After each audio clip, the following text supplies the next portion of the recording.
ഹഗ്ഗായി 1-ാം അധ്യായം. ദേവാലയ നിർമ്മാണത്തിന് ആഹ്വാനം. ദാരിയൂസ് രാജാവിൻ്റെ 2-ാം ഭരണവർഷം 6-ാം മാസം 1-ാം ദിവസം യൂദായുടെ ദേശാധിപതിയായ ഷെയാൽത്തിയേലിൻ്റെ മകൻ സെറുബ്ബാബേലിനും യഹോസദാക്കിൻ്റെ മകനും പ്രധാന പുരോഹിതനുമായ ജോഷ്വയ്ക്കും ഹഗ്ഗായി പ്രവാചകൻ വഴി ലഭിച്ച കർത്താവിൻ്റെ അരുളപ്പാട്. സൈന്യങ്ങളുടെ കർത്താവ് അരുളി ചെയ്യുന്നു, കർത്താവിൻ്റെ ആലയം പുനരുദ്ധരിക്കുന്നതിന് സമയമായിട്ടില്ല എന്ന് ഈ ജനം പറയുന്നു.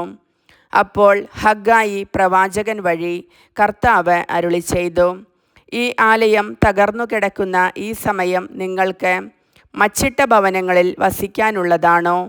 അതുകൊണ്ട് സൈന്യങ്ങളുടെ കർത്താവ് അരുളി ചെയ്യുന്നു, നിങ്ങളുടെ സ്ഥിതിയെപ്പറ്റി ചിന്തിക്കുവിൻ. നിങ്ങൾ ഏറെ വിതച്ചു, കുറച്ചു മാത്രം കൊയ്തു. നിങ്ങൾ ഭക്ഷിക്കുന്നു, ഒരിക്കലും തൃപ്തരാകുന്നില്ല. നിങ്ങൾ പാനം ചെയ്യുന്നു, തൃപ്തി വരുന്നില്ല. നിങ്ങൾ വസ്ത്രം ധരിക്കുന്നു, ആർക്കും കുളിരുമാറുന്നില്ല. കൂലി ലഭിക്കുന്നവന് അത് ലഭിക്കുന്നത് ഓട്ടസഞ്ചിയിൽ ഇടാൻ മാത്രം. സൈന്യങ്ങളുടെ കർത്താവ് അരുളി ചെയ്യുന്നു, നിങ്ങളുടെ ഈ സ്ഥിതിയെപ്പറ്റി ചിന്തിക്കുവിൻ. നിങ്ങൾ മലയിൽ ചെന്ന് തടി കൊണ്ടുവന്ന് ആലയം പണിയുവിൻ. ഞാൻ അതിൽ സംപ്രീതനാകും, മഹത്വത്തോടെ ഞാൻ അതിൽ പ്രത്യക്ഷനാകും. കർത്താവ് അരുളി ചെയ്യുന്നു, നിങ്ങൾ ഏറെ തേടി, ലഭിച്ചതോ അല്പം മാത്രം. നിങ്ങൾ അത് വീട്ടിലേക്ക് കൊണ്ടുവന്നു, ഞാൻ അത് ഊതിപ്പറത്തി. എന്തുകൊണ്ട്?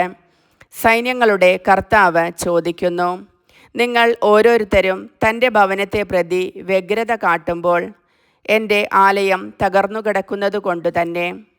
അതുകൊണ്ട് ആകാശം നിങ്ങൾക്ക് വേണ്ടി മഞ്ഞു പെയ്യിക്കുന്നില്ല, ഭൂമി വിളവ് നൽകുന്നുമില്ല. ദേശത്തിലും മലകളിലും ധാന്യത്തിലും പുതുവീഞ്ഞിലും എണ്ണയിലും ഭൂമിയിൽ മുളയ്ക്കുന്നവയിലും മനുഷ്യരിലും കന്നുകാലികളിലും അവരുടെ അധ്വാനത്തിലും ഞാൻ വരൾച്ച വരുത്തിയിരിക്കുന്നു. അപ്പോൾ ഷെയാൽത്തിയേലിൻ്റെ മകൻ സെറുബ്ബാബേലും യഹോസദാക്കിൻ്റെ പുത്രനും പ്രധാന പുരോഹിതനുമായ ജോഷ്വയും ജനത്തിൽ അവശേഷിച്ചവരും തങ്ങളുടെ ദൈവമായ കർത്താവിൻ്റെ വാക്കുകൾ അനുസരിക്കുകയും തങ്ങളുടെ ദൈവമായ കർത്താവ് അയച്ച പ്രവാചകനായ ഹഗ്ഗായിയുടെ വാക്കുകൾ സ്വീകരിക്കുകയും ചെയ്തു. ജനം കർത്താവിനെ ഭയപ്പെട്ടു. അപ്പോൾ കർത്താവിൻ്റെ ദൂതനായ ഹഗ്ഗായി കർത്താവിൻ്റെ സന്ദേശം ജനത്തെ അറിയിച്ചു.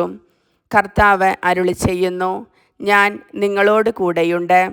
അപ്പോൾ യൂദായുടെ ദേശാധിപതിയായ ഷെയാൽത്തിയേലിൻ്റെ പുത്രൻ സെറുബ്ബാബേലിനെയും യഹോസദാക്കിൻ്റെ പുത്രനും പ്രധാന പുരോഹിതനുമായ ജോഷ്വയെയും അവശേഷിച്ചിരുന്ന ജനത്തെയും കർത്താവ് ഉത്തേജിപ്പിച്ചു. അവർ തങ്ങളുടെ ദൈവമായ സൈന്യങ്ങളുടെ കർത്താവിന് ആലയം പണിയാൻ തുടങ്ങി. ഇത് 6-ാം മാസം 24-ാം ദിവസമാണ്. കർത്താവിൻ്റെ വചനം.